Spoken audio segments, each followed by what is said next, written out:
run for local office, especially school board. And I think what's something your audience and our audience need to recognize as well is the following. 39% of Americans are introverts. And another 31% identifies both extrovert and introvert, which probably means they're more introvert.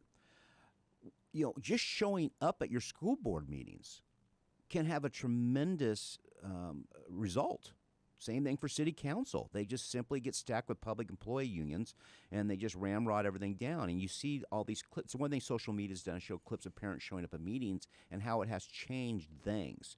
So it will be interesting for all of us to go push more. Show up at your meetings Tuesday night, right? Just go get involved. Well, Totally, 100%. That really is the highest bang for your buck approach as far as actually making a difference.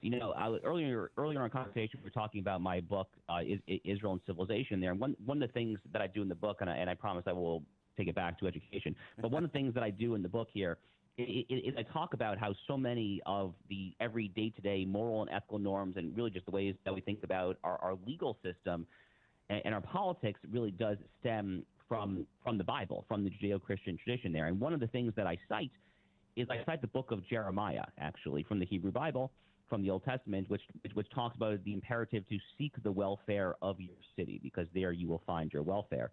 That's paraphrased, but that really is kind of the biblical antecedent to this localist imperative, to this idea of being active at a local grassroots level. Look, national politics is flashy, it is contentious, Yes. It is fractious, it gets a lot of headlines there. But if you want bang for your buck as far as what you the citizen activist can do there, you're typically going to find that more at the local level.